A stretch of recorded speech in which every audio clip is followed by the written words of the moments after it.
کیا لوگ یہ خیال کیے ہوئے ہیں کہ صرف یہ کہنے سے کہ ہم ایمان لے آئے چھوڑ دیے جائیں گے اور ان کی آزمائش نہیں کی جائے گی؟ اور جو لوگ ان سے پہلے ہو چکے ہیں ہم نے ان کو بھی آزمایا تھا اور ان کو بھی آزمائیں گے، سو اللہ ان کو ضرور معلوم کرے گا جو اپنے ایمان میں سچے ہیں اور ان کو بھی جو جھوٹے ہیں۔ کیا وہ لوگ جو برے کام کرتے ہیں یہ سمجھے ہوئے ہیں کہ یہ ہمارے قابو سے نکل جائیں گے؟ جو فیصلہ یہ کرتے ہیں برا ہے۔ جو شخص اللہ کی ملاقات کی امید رکھتا ہو تو اللہ کا مقرر کیا ہوا وقت ضرور آنے والا ہے، اور وہ سننے والا ہے، جاننے والا ہے۔ اور ہم کسی قدر خوف اور بھوک اور مال اور جانوں اور میووں کے نقصان سے تمہاری آزمائش کریں گے، اور صبر کرنے والوں کو بشارت سنا دو کہ ان لوگوں پر جب کوئی مصیبت واقع ہوتی ہے تو کہتے ہیں کہ ہم اللہ ہی کا مال ہیں اور اسی کی طرف لوٹ کر جانے والے ہیں۔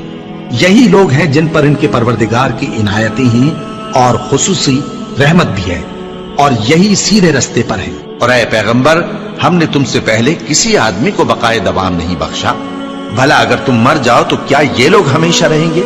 ہر شخص کو موت کا مزہ چکھنا ہے، اور ہم تم لوگوں کو سختی اور آسودگی میں آزمائش کے طور پر مبتلا کرتے ہیں، اور تم ہماری طرف ہی لوٹ کر آؤ گے۔ کوئی مصیبت زمین میں اور خود تم پر نہیں پڑتی مگر بیشتر اس کے کہ ہم اس کو پیدا کریں ایک کتاب میں لکھی ہوئی ہوتی ہے، اور یہ کام اللہ کو آسان ہے، تاکہ جو فائدہ تمہیں حاصل نہ ہو سکا اس کا غم نہ کھایا کرو، اور جو تم کو اس نے دیا ہو اس پر اترایا نہ کرو۔ اور اللہ کسی اترانے اور شیخی بگارنے والے کو دوست نہیں رکھتا۔ اور ہم نے تمہیں ایک دوسرے کے لیے آزمائش بنایا، کیا تم لوگ صبر کرو گے؟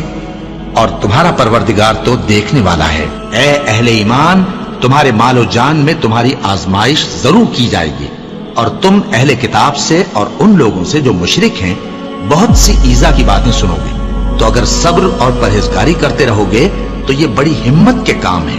کیا یہ دیکھتے نہیں کہ یہ ہر سال 1 یا 2 بار بلا میں پھنسا دیے جاتے ہیں، پھر بھی توبہ نہیں کرتے اور نہ نصیحت حاصل کرتے ہیں؟ اور جو مصیبت تم پر واقع ہوتی ہے سو تمہارے اپنے کرتوتوں سے، اور وہ بہت سے گناہ تو معاف کر دیتا ہے۔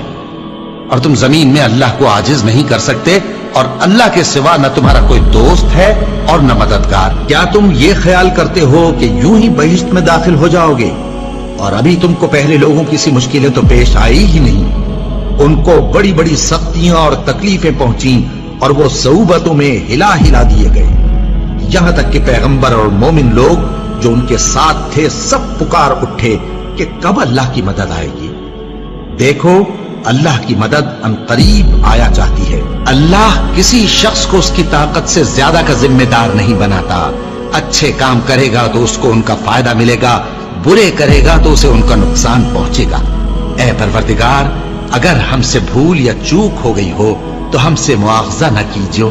اے پروردگار، ہم پر ایسا بوجھ نہ ڈالیو جیسا تو نے ہم سے پہلے لوگوں پر ڈالا تھا۔ اے پروردگار، جتنا بوجھ اٹھانے کی ہم میں طاقت نہیں اتنا بوجھ ہم پر نہ رکھیو، اور اے پروردگار، ہمارے گناہوں سے درگزر کر اور ہمیں بخش دے اور ہم پر رحم فرما۔ تو ہی ہمارا مددگار ہے، سو ہم کو کافروں پر غالب کر۔